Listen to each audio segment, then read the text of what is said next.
I've had a request from Frank Barry on behalf of Unite in regard to motion 57 and from Emer Costello in regard to the Oxman Town motion that they be allowed move the motions.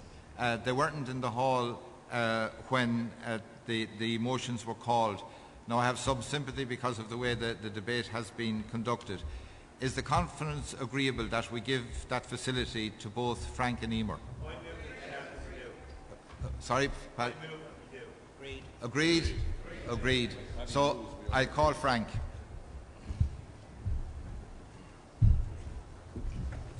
Conference, thank you. I also feel very humbled to follow that last speaker. She's a magnificent advertisement for why we should be all in trade unions and why we should go out and organise more.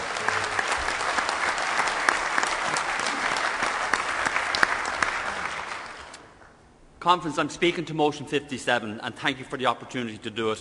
Conference, this motion tries to encapsulate in a very small way the hurt, the anger of the members we represent. In fact, I don't think there are enough words in the English language to even do that. This government has taken our monies and we can show that not 1 cent saved by these cuts will help to save or create one single job either in the public or private sector. Let's just look at how we got into this position. We were told that the appointment of regulators was an independent method of ensuring fairness and integrity into a system.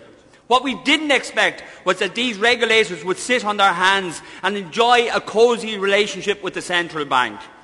We have somewhere in a region of 48 to 50 financial institutions in this country.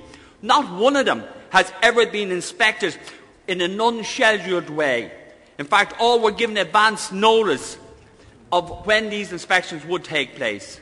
It was stated by one of the regulators that their approach was good business, which is we will seek to implement the rules to the minimum extent necessary. If you can remember back, the New York Times described Ireland as the Wild West of the European Union financial services. No bank or finance institution has been fined or no branch or finance institution has been fined for breach of financial rules. How right they were. Conference, I want to draw your attention to what we need to do in government as the Labour Party.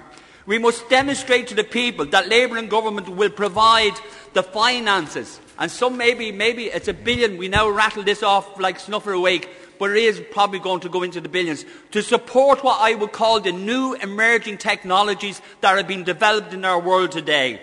We must invest in our schools and our universities to develop the skills and knowledge economy that is vital if we want to create the employment for all our children going through all levels of our colleges. In doing so, we will create the jobs, good jobs with decent levels of pay and pensions that in turn generate our taxes, which we then can invest in our hospitals and for the betterment of our society. The failure of this government to identify this must be the greatest scandal of all time.